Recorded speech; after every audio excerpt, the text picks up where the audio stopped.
Welcome you all to dieselship.com. This series of educational videos is presented to you by Sriram.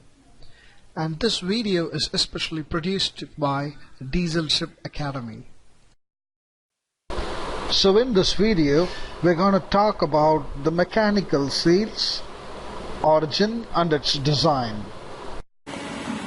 So here is a simple centrifugal pump, and with the shaft it is coupled to the motor here, and here's the pump casing and pump suction, and discharge will be somewhere through here or here. And when you look at the shaft sealing at this place, to start with, we don't have any sealing. It is just open, and as the motor rotates, when the water or fluid comes in, it leaks out through the shaft way. So now we got to seal this leakage which is happening through the shaft. Let's now assume we're going to put some gland packing at this place and this place. So this is a cross-sectional view, and this is the gland chamber casing forming a gland opening, and here are the gland packings which are indicated red in color upon the shaft. So the main sealing surface upon a gland packing is, if this is the shaft axis, it's actually parallel to the shaft axis. You got to remember this point. The axis of sealing is parallel to the shaft axis. That is, the sealing is obtained with this phase. That is the friction between the gland packing and the shaft, which means when we over tighten it, the shaft is not going to rotate, or it's going to definitely wear down. Or if you're going to keep it too loose, there is definitely going to be water leakage through this passage. So this is the idea behind the gland packing. So the next improvement upon the sealing thing was like to have a collar on the shaft, and there is a projection. You can see that there is a collar on the shaft, and the casing meets that. So the sealing happens perpendicular to the axis. Instead of the gland packing having parallel to the axis, now what we got over here is the sealing phases over here. That is, it's perpendicular to the shaft axis.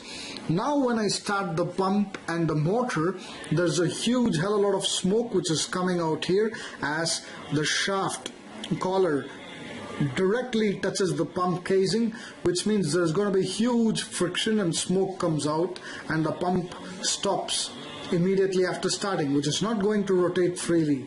So after this, the concept of mechanical seal emerged out.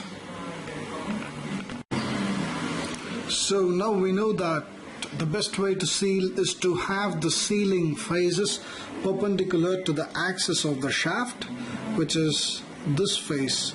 So when the shaft collar and the pump casing alone are meant to contact or touch each other, there is huge amount of friction and wear which takes place with smoke, so that we got to renew the entire shaft and pump casing, which means it's expensive.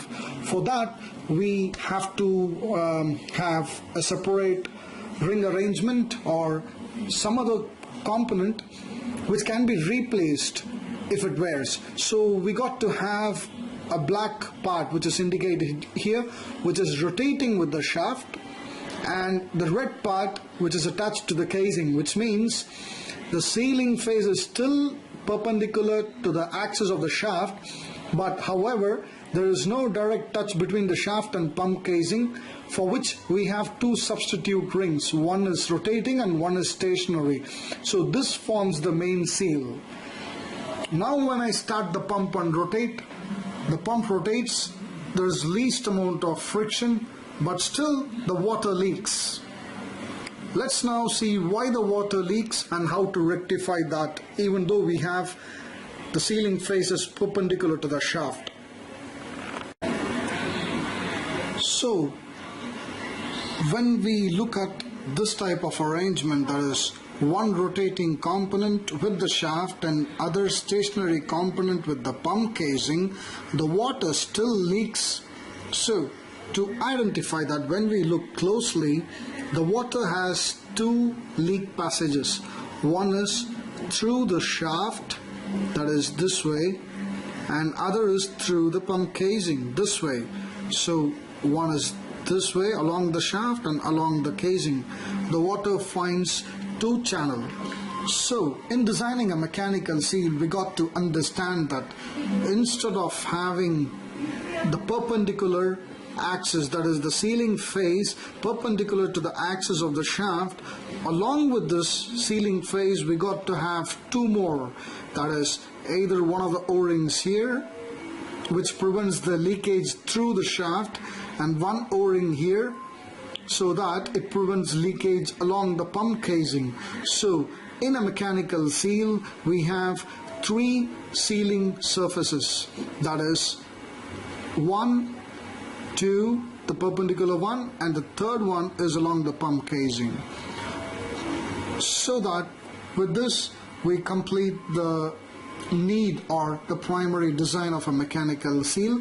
Now we will move on to the exact seal components and its working. So thank you all for watching this video. For more videos, log on to dieselship.com.